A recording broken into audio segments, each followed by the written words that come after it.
Oh yes, God bless you, God bless you. Leo nitakufundisha mambo matano ya kufanya pindi tu unapoamka. Unapoamka asubuhi, asubuhi ni nuru.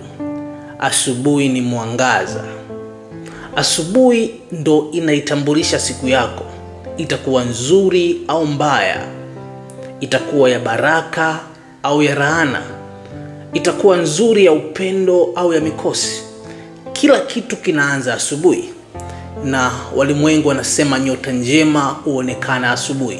Sasa usitoke ndani ya nyumba yako kabla haujaomba sala hizi 5. Sala ya kwanza, hakikisha unaombea miguu yako.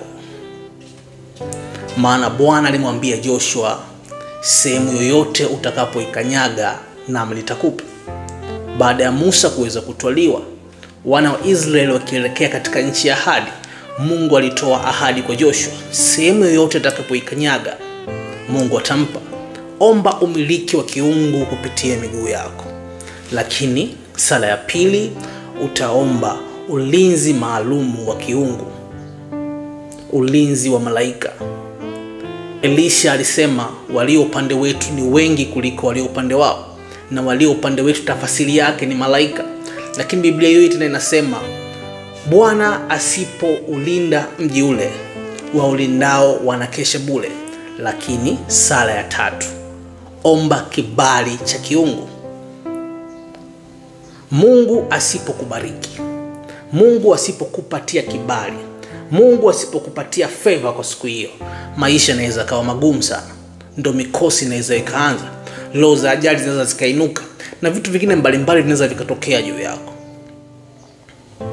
Swala la 4, jifunike kwa damu ya Yesu. Damu ya Yesu inatumika kwa ondoleo la dhambi. Damu ya Yesu inatumika kwa ajili ya utakaso. Damu ya Yesu inaweza kuitumia kwa ajili ya ulinzi wako.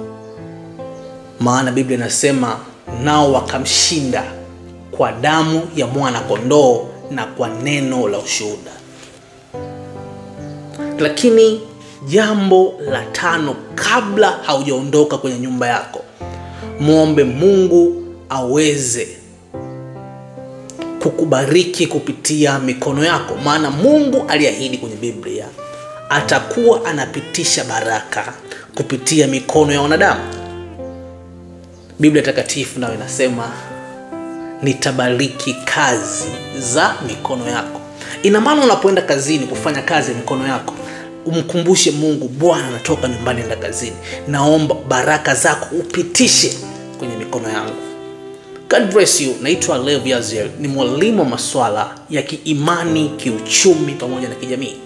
Napatikana kwenye social networks zote kama vile YouTube, TikTok, Twitter, Instagram, Facebook